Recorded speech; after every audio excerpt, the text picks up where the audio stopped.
So in IMTEX 2024 forming, there are all kinds of forming technologies which are, some are conventional and traditional and some are new, like hydroforming, flow forming. They are going deeper in the depth of these technologies. So that means that you cannot say that these are completely new technologies, but the thing that you achieve, the tolerances achieved through these technologies is much better now. So the accuracies of forming are much better. In that terms, a lot of R&D has been done. So we call it incremental research. It's not a fundamental research, but such a lot of incremental research in these terms you can see on the show. Not only this, there is a lot of integrated solutions. That means that from machine 1 to machine 2, there are, in forming or any part manufacturing, there are multiple processes, and the companies are now offering an integrated solution, which means that multiple machines are talking to each other, like they are integrated with the handling in between, auto handling, and you will get a part, perfect part at the end of the day. So that means that this kind of automation not only helps you improve the productivity, but also guarantees the quality, because in manual placing of the part, particularly the sheet metal part, there are always errors possible. These errors are eliminated by auto handling and doing the operations one after the other without a manual intervention. So you can see such technologies as well. Then for exotic materials like Inconel or titanium, these materials are coming to India more and more because of the aerospace and electronic industry flowing in India. Even EV parts, the composites are coming. So when it comes to handling or forming of these metals, the thing is totally different. The formability of these metals, the metallurgy of these metals is completely different. So the forming technique also has some metallurgy impact. That means some heat treatment is involved in making it first formable, then form it and then take it back to its original properties. So these technologies are getting evolved because a lot of parts are flowing in India, and this kind of R&D work is being done by the manufacturers of defense and aerospace companies like L&T, Tata. They are getting it developed through the Indian manufacturers. And in other words, Indian manufacturers are getting exposed to it and working on it and developing it. It's something good for us, and you can see some of these things on the show. Of course, for this you have to go in the depth of, just by looking at a machine you cannot see it.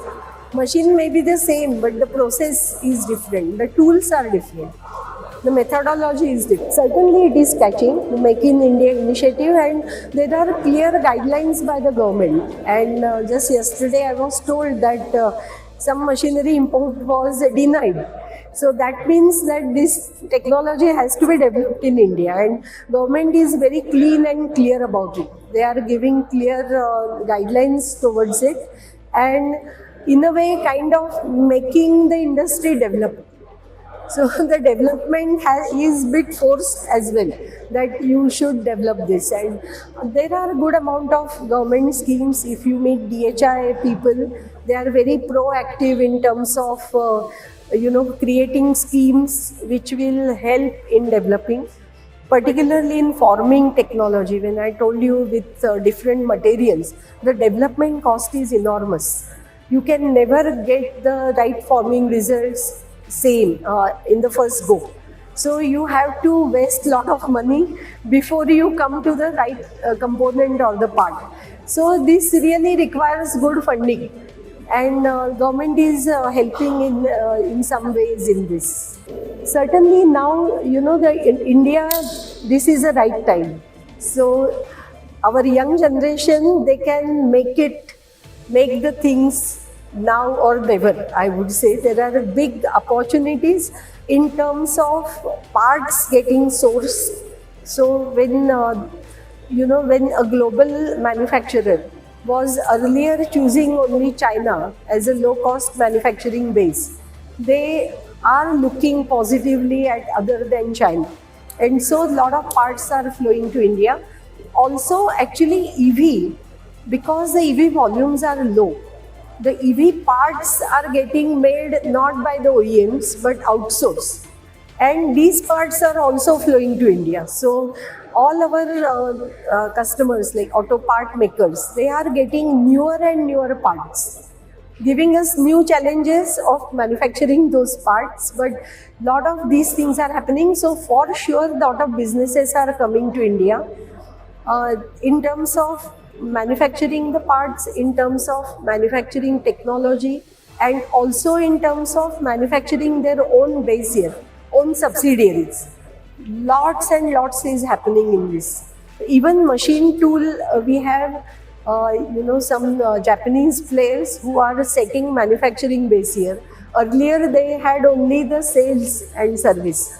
So now they are thinking of manufacturing, because for catering to the Indian industry in a bigger way, and certainly they are expecting more growth in India, and that is why they are setting up shops to manufacture the machines in India, and it is happening in a big way. Also automation. I think our Indian companies are really good in terms of developing automation systems.